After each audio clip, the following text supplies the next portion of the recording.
Assalamualaikum warahmatullahi wabarakatuh. Hello everyone. Perkenalkan, nama saya Siti Nurhajijah, NIM 193020216012, Prodi Bimbingan dan Konseling, angkatan tahun 2019 dan sekarang masih di semester 3 dan berkuliah di Universitas Palangkaraya.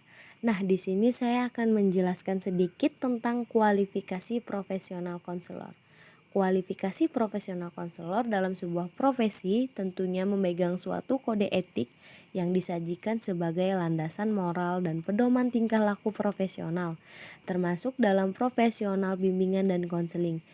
Di Indonesia, kode etik profesi BK meliputi Pancasila dan tuntunan profesi. Pancasila yaitu mengingat profesi bimbingan dan konseling yang merupakan usaha pelayanan terhadap sesama manusia dalam rangka ikut membina warga negara Indonesia yang bertanggung jawab. Dan yang kedua, tuntunan profesi yang mengacu pada kebutuhan dan kebahagiaan klien sesuai dengan norma-norma yang berlaku.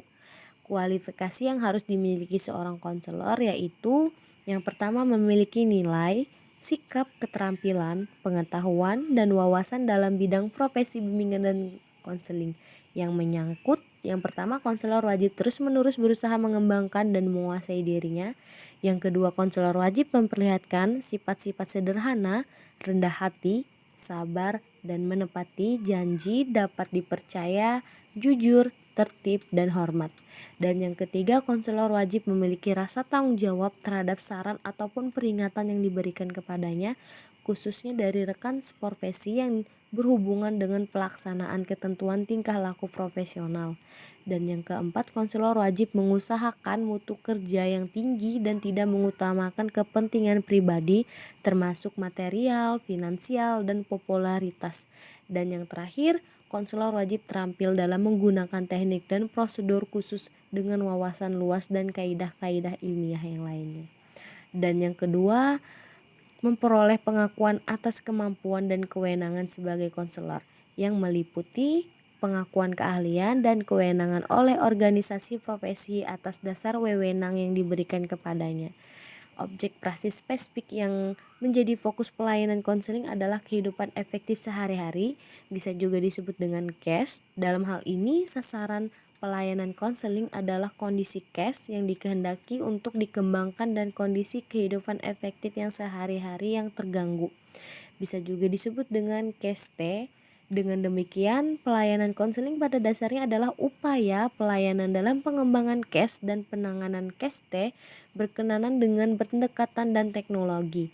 Pengelolaan dan evaluasi pelayanan konseling, guru bimbingan dan konseling ataupun konselor wajib menguasai berbagai jenis layanan dan kegiatan pendukungnya dengan landasan teori, acuan praksis, standar prosedur operasional, bisa juga disebut dengan SPO, serta implementasinya dalam praktik konseling. Nah, pendekatan dan teknologi ini, pengelolaan dan evaluasi pelayanan itu perlu didukung oleh kaidah-kaidah keilmuan dan teknologi seperti psikologi, sosiologi, teknologi informasi, komunikasi sebagai alat untuk lebih menepat gunakan dan mendaya gunakan pelayanan konseling. Mutu pelayanan konseling diukur dari penampilan praktik pelayanan oleh guru, bimbingan dan konseling ataupun konselor terhadap sasaran pelayanan. Penguasaan atas materi ketiga komponen triologi profesi konseling tersebut dapat diperoleh dari studi pada program bidang bimbingan dan konseling tingkat sarjana S1, ditambah dengan pendidikan profesi, guru bimbingan dan konseling atau konselor, PPK, ataupun seluruh materi tersebut dipadukan dalam bentuk praktik pelayanan konseling melalui persiapan yang matang berupa berbagai program pelayanan sesuai dengan kebutuhan sasaran pelayanannya. Nah, itu saja yang dapat saya sampaikan. Mohon maaf jika ada salah kata. Terima kasih. Wassalamualaikum warahmatullahi wabarakatuh. Semoga bermanfaat.